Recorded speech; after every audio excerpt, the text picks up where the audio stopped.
Alhamdulillah kita Forkopimda Kota Pekanbaru bersama dengan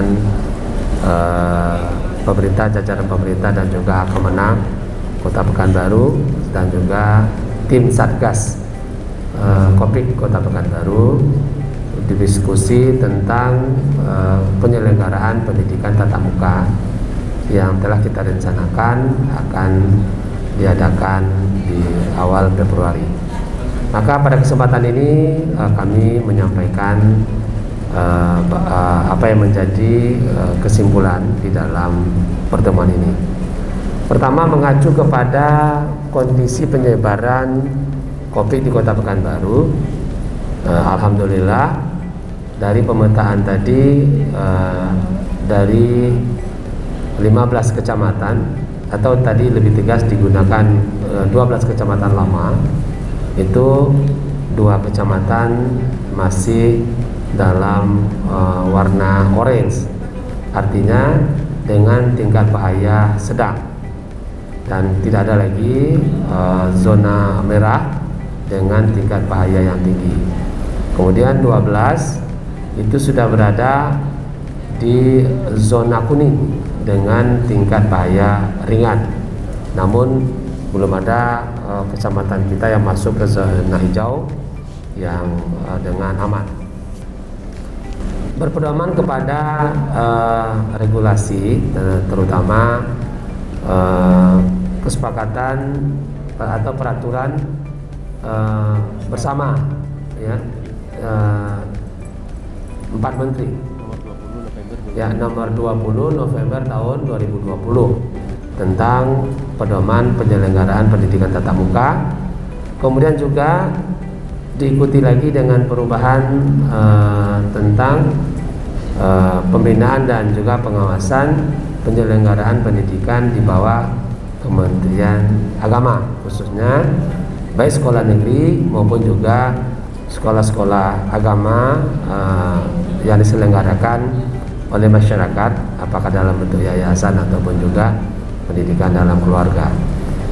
Kesimpulannya dari pemetaan tadi dan juga dari paparan kesiapan baik oleh Dinas Pendidikan Kota Pekanbaru sebagai penyelenggara dan juga pengawas di dalam penyelenggaraan pendidikan tatap muka, maka SOP yang kita sudah persiapkan dan tadi dipaparkan ini sangat rinci untuk bagaimana penyelenggaraan ini dapat dilakukan dengan tentunya aman terhadap anak-anak kita dan juga guru-guru kita yang akan melaksanakan proses belajar tatap muka ini.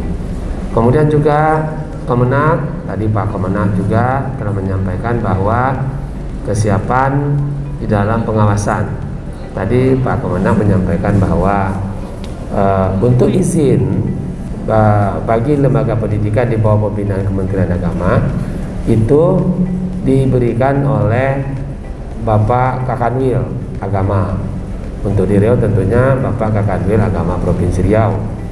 Namun tadi juga yang disampaikan Pak Kemenang bahwa dengan keterbatasan personil yang ada di Kementerian Agama, apakah itu di Kota Pekanbaru ataupun di Kanwil yang harus melayani 12 kabupaten kota yang ada di Riau, tentunya barangkali apa yang disampaikan tadi sinergi, ya, walaupun pusat Kementerian Agama telah melimpahkan kepada Kanwil, namun saran kami bila Bapak Kanwil Agama Provinsi Riau perlu untuk bekerja sama dan juga dukungan dari pemerintah kota, sebaiknya diberikan payung hukum berupa kerjasama antara pemerintah daerah, baik gubernur, bupati, wali kota dengan Pak Kanwil, sehingga nanti kita bersama-sama dalam satu tim di daerah. Baik, sekali lagi penyelenggaraan pendidikan yang akan kita laksanakan di bulan Februari. Itu pun untuk gelombang pertama kita berikan dalam jumlah sekolah yang terbatas, hanya di dalam wilayah penyebaran COVID yang ringan, yaitu di zona kuning. Sementara di zona orange yang 2 kecamatan ini kita untuk sementara ditunda. Kemudian juga untuk memastikan keamanan dan keselamatan dan juga dalam penyelenggaraan pendidikan, maka baik oleh Dinas Teknis maupun juga tim Kopik, kita juga akan melakukan tes kesehatan bagi guru, bagi siswa, dan tadi juga dipesankan oleh tim epidemiologi bahwa untuk guru-guru mesti lebih diketatkan lagi, terutama guru-guru yang sudah usia rentan, ya artinya yang sudah di atas 50, ini juga harus diperhatikan kesehatannya sehingga nanti mereka lebih aman.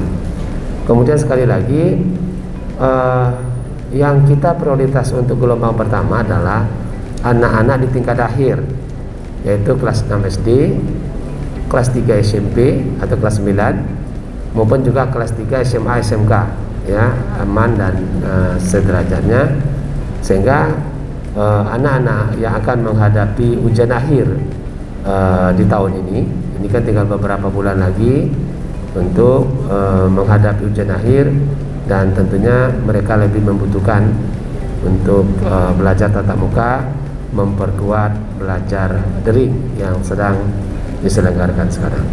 Saya kira itu yang kami sampaikan. Sekali lagi bahwa penyelenggaraan pendidikan tatap muka ini dengan SOP yang sudah sangat rinci, kemudian juga kami tambah lagi dengan video pendek dalam bagaimana menerjemahkan SOP tadi, dan ini akan kita sampaikan kepada sosialisasi kepada sekolah-sekolah baik negeri dan swasta. Kemudian sekali lagi, tidak ada sekolah yang seharusnya untuk menyelenggarakan pendidikan tanpa mendapat izin, tanpa di bawah pembinaan pemerintah, baik sekolah-sekolah di bawah pembinaan Kementerian Agama, apakah itu MDTS maupun juga pesantren, dan kalau yang negeri-negeri itu ya pastilah di bawah kemenangannya sendiri. Sekali lagi, bila mana penyelenggaraan pendidikan ini tidak dilaksanakan di dalam pengawasan pemerintah, izin maupun juga pengawasan penyelenggaraan, dan bila itu melanggar protokol kesehatan, maka akan berakhir dengan juga pendidikan secara pidana.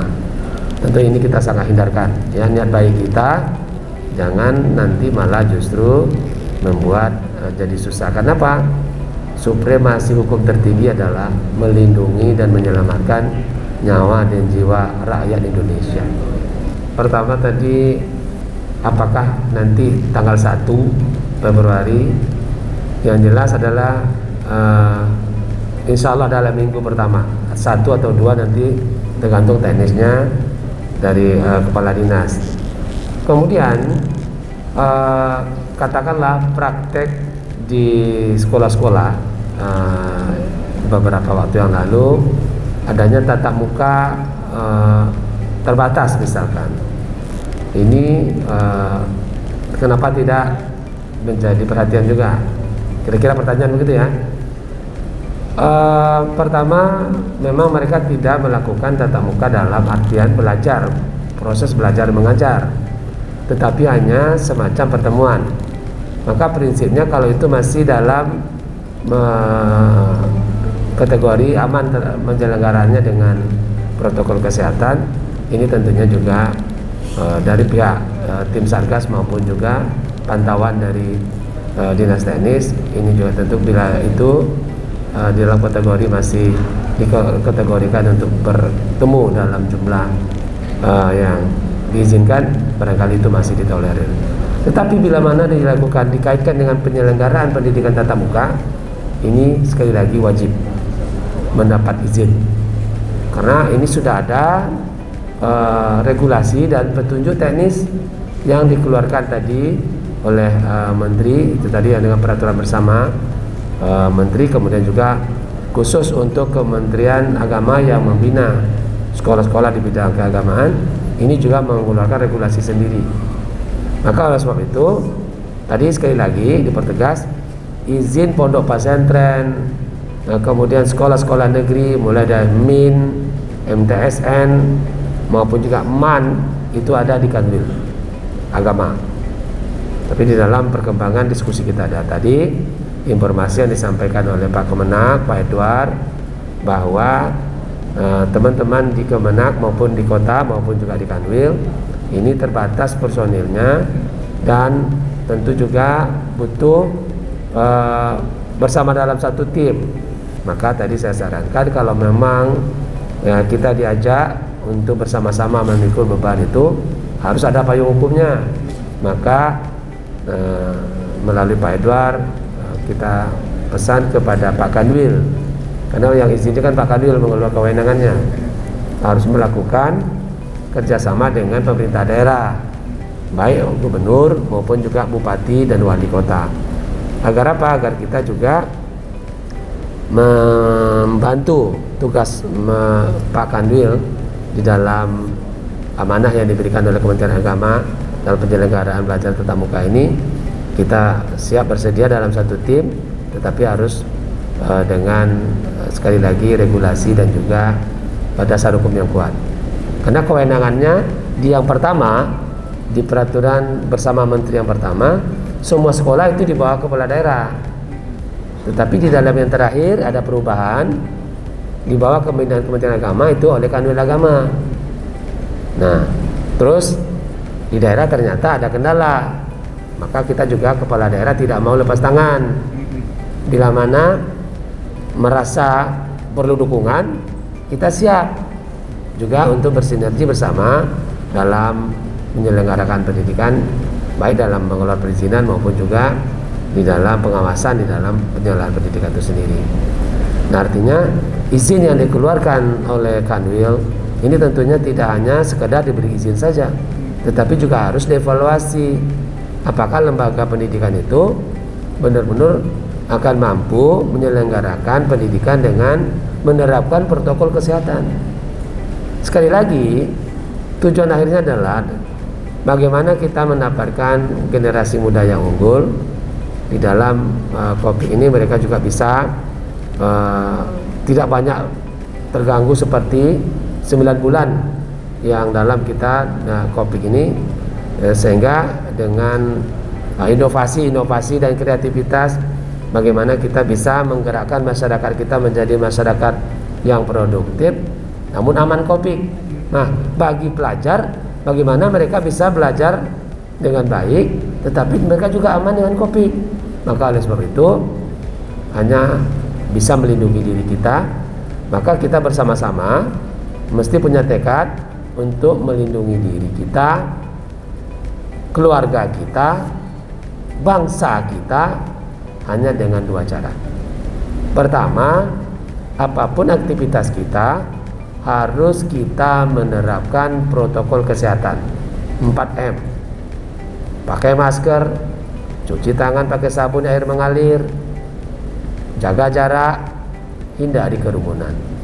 Maka proses belajar dan mengajar di dalam sekolah ini sekali lagi harus dipastikan untuk bisa melaksanakan protokol kesehatan. SOP-nya tadi sudah ada. Yang kedua, kita akan terhindar dari pandemi Covid ini bila kita telah mengalami vaksin, telah melaksanakan vaksinasi. Nah, pada gilirannya nanti kita dapat kan juga vaksin ini bertahap karena jumlahnya yang terbatas, dan memang untuk tahap pertama ini diutamakan untuk kelompok-kelompok yang terdepan, yaitu para tim Satgas, kemudian pemerintah, tim Satgas dan tim medik. Ini yang diutamakan. Kami mengharapkan kepada Bapak Ibu dan semua warga Kota Pekanbaru untuk bersama-sama kita menyukseskan vaksinasi, kemudian bersama-sama kita melaksanakan protokol kesehatan. Tujuannya sekali lagi melindungi diri kita, keluarga kita, bangsa dan negara Indonesia yang kita cintai dari pandemi Covid.